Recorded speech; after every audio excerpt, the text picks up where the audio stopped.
Well, good afternoon, everybody. It's a beautiful day here in the Mid-Ohio Valley. I'm scheduled to be joined here in a short while by our couple of other advisors, Todd Kemple and Daniel Spurgeon. But in the meantime, while we're waiting on them to get started, we're going to go ahead and kind of do a recap of what's been going on during the first 3 quarters of the year. From that, we're going to talk about some pretty significant changes that we've made to our model portfolios. And then we are going to get into the some things that are on our radar as in concerns of ours as we go down the home stretch of this year and look into uh, the beginning part of 2024. There's Daniel jumping on here. Hello, Dan. How are you? I'm good. I'm good. Sorry I'm late. Finishing up a Well, management call. all good, all good. So we are live currently, and we're just getting ready to jump into some of the some charts here that talk about what has happened over the uh, course of the first 3 quarters of the year, and also welcome Todd Kemple to the show, a financial advisor in Wheeling, West Virginia. So on your screen, we're going to talk about starting off with the stock market here. The S&P 500's had kind of an interesting year. At one point during the year, it was up almost 20%, but we've seen it kind of fall back a little bit. At the end of September, it was down. It was only up 11.68%. The NASDAQ composite, which is more of those growth-oriented names, at one point was up close to 40 and is now only up 27% through the end of September. And the Dow has been even more interesting. At one point, it was up 8.77% at the end of September, 2.73%, and just read this morning that it has now gone negative. So it's been such a wide variety of events and things that have been going on during the course of the year. And Todd, if you want to comment a little bit on what's been happening in the stock market from your perspective and why we've seen such a large disparity of returns over the course of this year so far. That graph that we have right now is Todd, I can't hear you.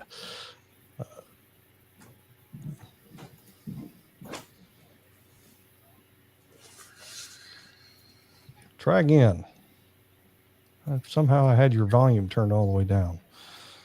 Can you hear me now? Yeah, I got you. For some reason I had the volume on you turned down. So been kind of a screwy year in the stock market. What have you seen from all of this? Yeah, I've been showing clients what's been happening in the last 2 years trailing returns, and all of the benchmarks, major benchmarks, are down, including the aggregate bond benchmark, which is the worst of the bunch. And I don't ever recall seeing those kind of losses in all of those categories, including bonds.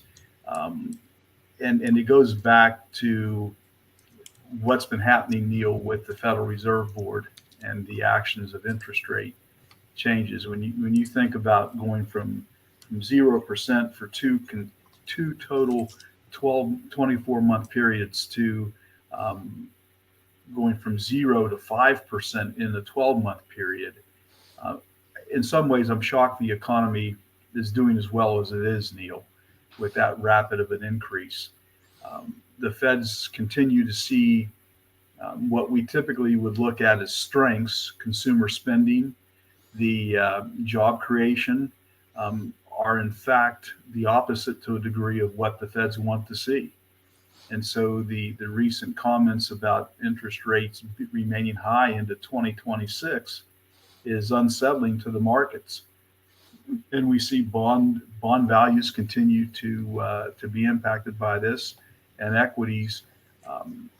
The amount of people in the market, Neil, you don't see the typical type of trading volumes. When you can get 5.5+% in a AAA rated bond and build out a ladder, there are some people that are saying, why mess with the equity markets at this point? So it's quite an interesting period. And then we put on top of that the political issues with the turn of events yesterday. We've got it, just under around 40 days now before this becomes a possible shutdown again. with no leadership in the House for at least a week. And there's just a lot of things that are creating a lot of uncertainty, Neil, and markets never like uncertainty. So until some of those clouds dissipate, I think this is the environment we're in for the moment. Absolutely. And Daniel, I know that during the year early on in the stock market, it was commonplace to talk about how those 10 companies, the Apple and Google and Microsoft, kind of were leading the market higher. And I think we see that through the NASDAQ, and they're part of the heavy end of the S&P 500, but the Dow is a more value-oriented, more conservative-oriented index, and those have really lagged behind. What kind of concerns are you hearing from clients about this? Yeah, I mean, well, if you look at it from an indexing standpoint and you actually look at the strength of the breadth of the market this year, it's not been great. Yeah, I don't think most clients actually understand how those indexes are constructed. So I actually looked at this last night. Apple, Microsoft, Amazon, Nvidia, Tesla, Facebook, and both share classes of Google make up 28.8% of the S&P 500 and an even larger percentage of the NASDAQ. And if you looked 2.5 weeks ago, before the most recent slide, which has been driven by the 10-year Treasury rate inching higher, the S&P was up 19 and a half. But if you looked at the S&P 500 equal weighted, so if you took $1,000 and divided it equally across the 500 companies, the market was up 3.3 rather than 19. If you look at those numbers today, the market's up again 10. As the way the index is currently constructed. If you look at it equal weighted, it's down 2.5%, 3%. So if you take out those handful of tech stocks that have really, really been amplified over the last 15 years, partially from Federal Reserve spending and the benefit of low interest rates and being able to fund operations and growth. I mean, Apple's a prime example. They've averaged between 7 and 8% a year revenue growth, but their stocks averaged over 12% a year in growth over the same time frame. So you could argue that, again, just the way that the indexes are weighted, the market as a whole is really starting to slow down in most sectors outside of that handful of tech stocks. And again, I really think if you take out the Federal Reserve spending and some of the artificial intelligence news that sprung out in March of this year, the market's probably flat to negative versus even positive at this point. Right. Go ahead. So no, it's great points. And of course, the NASDAQ composite corrected so violently in 2022 that an expected bounce was there. I think, a lot of us expected somewhat of a bounce to happen. The bigger story continues to be bonds. And I think I saw somewhere in here not too long ago where they're expecting the long Treasury bonds to produce now a negative return for the third consecutive year, which is the first time ever. And I know the aggregate bond index is now down 1%, and that is in large part due to the continually rising long end of the yield curve. We saw a lot of the interest rates rise on the near end, the 2-year, the 3-year, the 5-year. They kind of already have increased on the yield side of things, but we've seen the longer treasuries go from the mid threes now pushing 5%, and that has caused some concern. And I know that Dan, you and I got a text message from one of our colleagues last night that there was a guy on CNBC touting the idea that long treasury yields might push 8% at some point in time, which would be somewhat concerning if that were to happen. Mm-hmm. Todd, it's been a while since we've seen yields this high. It other than causing some good opportunities in the bond market as a whole, what are your concerns about this? Well, we're seeing people looking at questioning their exposure to equities, Neil, when yields are so attractive. But at the same time, if rates continue to rise, we're going to see what happened to the values, NAVs of the bond funds and of bonds themselves. So it's putting a real emphasis back on making sure that a bond you're buying, you're going to hold it to maturity, Neil, because that otherwise you're subjecting your principal to exposure. I am, it's a conundrum where you're in a position buying assets that potentially in the short run are going to decline most likely. I mean, to dovetail back to Dan a moment ago, I heard one firm that I deal with, Daniel, was calling those the Magnificent Seven, those tech stocks. And you look at Apple and it's over 26 times earnings. And it's been falling. You just, so it becomes a challenge. Where do you put your money? And you can get 5% in a money market fund without that market risk on trading on the very, very short end of the treasury market. That's pretty attractive to do in the short run, Neil. Yes. But I'm really concerned when you look at this historically, what those kind of yields do. Mortgage rates a few weeks ago, 30-year fixed rates were up over 8%, Neil. Yeah. I mean, we're going back into when I was a younger guy. Holy cow. I mean, my first mortgage was 12% on an adjustable rate. Yeah. But we weren't paying $400,000 the average price of the house either. Yeah. So it's there's multiple facets to this, and it really makes it challenging right now, Neil. So Dan, this is a great segue. And many of our clients have seen or will be seeing a number of confirms where we have done some significant adjustments to our core models, our core investment models that we use for a large portion of our clients. And one of the things in that is kind of a complete and total revamp of our bond portfolio. Talk a little bit, you run our investment committee as a whole. Talk a little bit about what we're trying to accomplish with that bond model. Yeah. So the biggest thing is exactly what Todd was talking about is taking a little bit of the, speculation of where NAVs or for clients that don't know what NAV means, the price of the funds or the positions is going to go, and that being a major driver in your overall return, to taking a good chunk of that portfolio and kind of locking in the math. Like you said, after interest rates have risen to the point that they have, you still have some pretty good opportunities in different segments of the bond market to get some pretty good deals where we know over the next 3, 5, 6 years, even really out to 7 years in a couple scenarios, you're able to pretty well lock in 5 to 7% yield without taking on excessive interest rate risk or equity risk.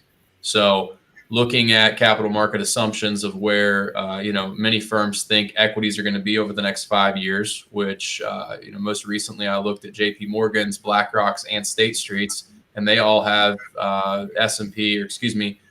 U.S. domestic large cap under 6% for the next 5 years, which they can be wrong, and we hope they are. It does bode the question of, all right, for clients that aren't wanting to take equity like risk, maybe someone my age doesn't really make sense. But you get clients that are in their 50s or 60s, close to retirement or are in retirement.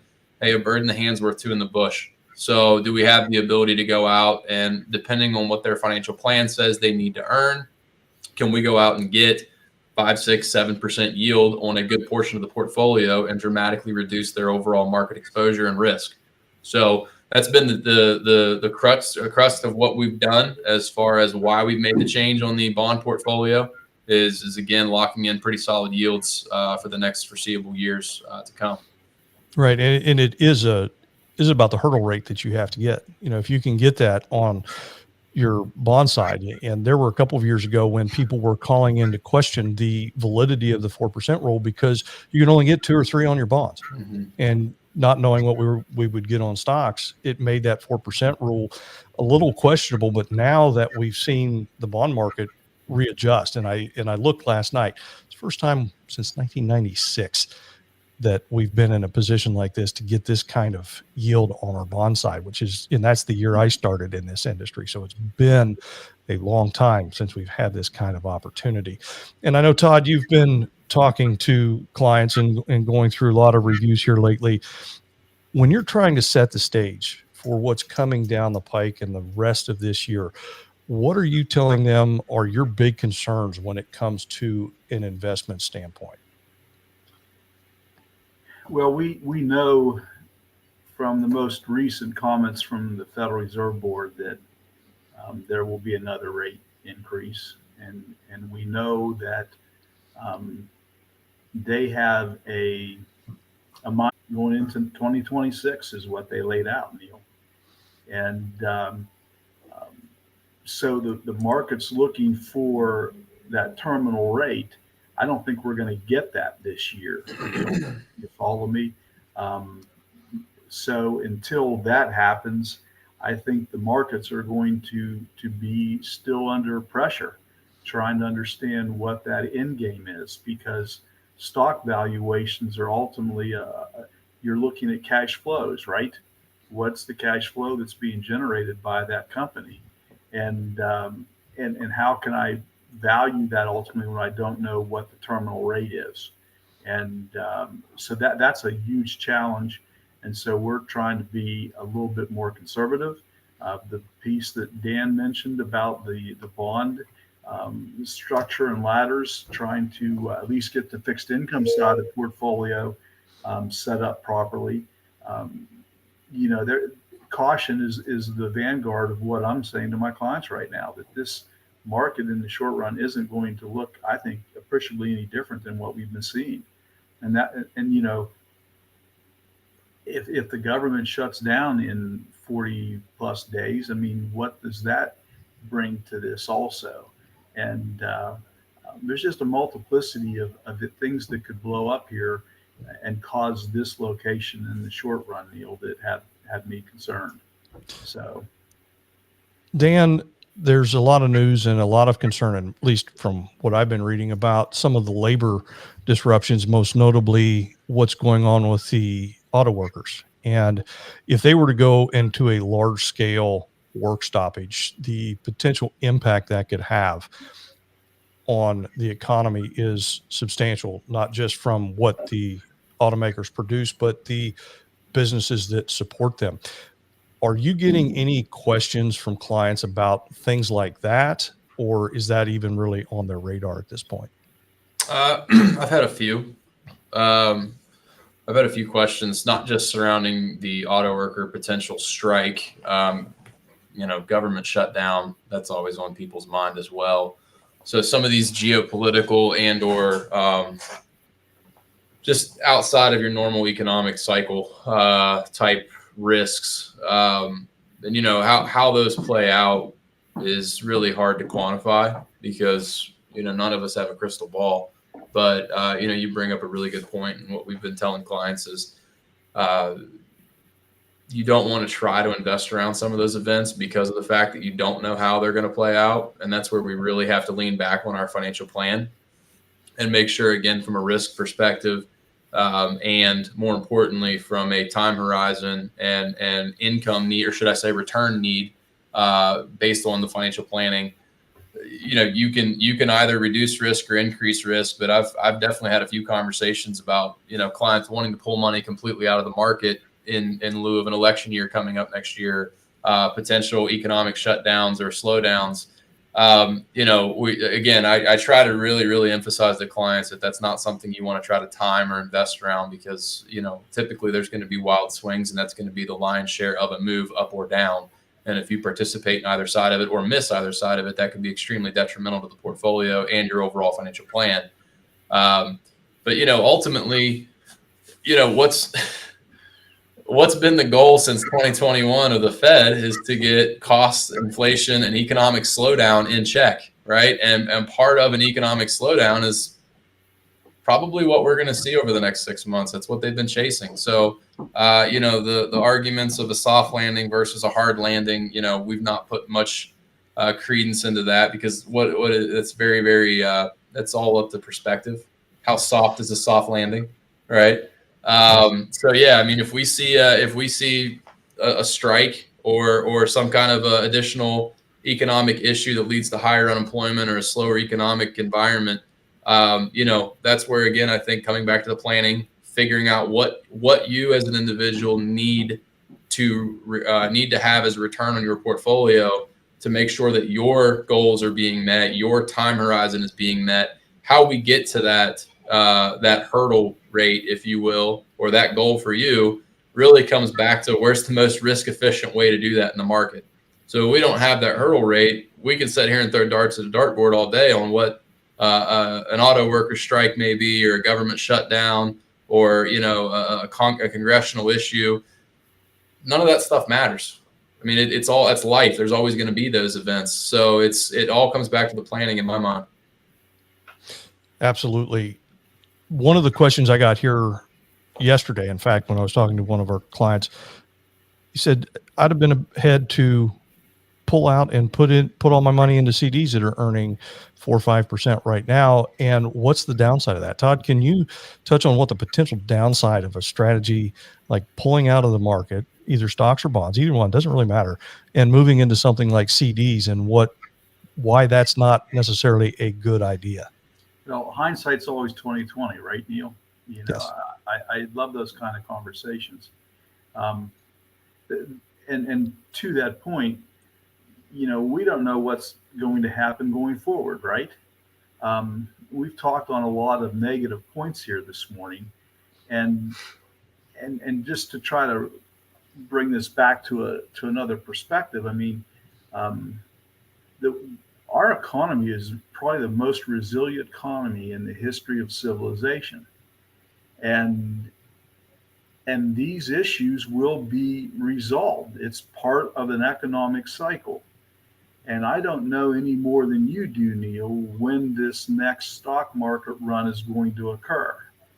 And if a person has a properly diversified, balanced portfolio that matches their risk to their goals, to the very issues that Daniel was talking about earlier, then it doesn't make sense to make those kind of massive changes back and forth, because you end up getting whipsawed. And the person that does that, I've seen it happen with clients that have abandoned their investment approach, and then the market starts to recover. And what are they doing? They're still sitting in their CD or the money market account, and they keep waiting until they, quote, feel comfortable again, right, going back into the market. Yep. And by the time they've done that, they have lost a massive amount of gain that occurs typically early on in the recovery phase. So it's a very short-sighted emotional response. And a couple points here that, the consumer spending can't continue, in my opinion, at the rate it's been. We've got credit card debt that now collectively is over $1 trillion again. And those people are being charged 20, 21% APR. Think of that. Yeah. I had one client with a $5,000 credit card that's getting charged 31% interest. Wow. And I read that roughly 80% of the stimulus money has been spent. So we're probably getting to a point where we're going to start to see some pullback on spending, and that's going to give the feds maybe some breathing room to soften their policy statements. So maybe it always feels the worst to me, Neil, historically, when we're getting close to the bottom, if you will, or to the end. Yeah. So, but don't abandon the solid, well put together long-term strategy, because it end up biting you. All right. So I tell people all the time, the second hardest thing to do as an investor is to do nothing. And the hardest thing is to buy when everything looks like it's falling apart. Guys, thank you for joining me today. We appreciate you checking in with us and watching today. If you'd like to learn more about our firm, you can find us on the web at cfswv.com. We'll see you next week. Thanks for watching.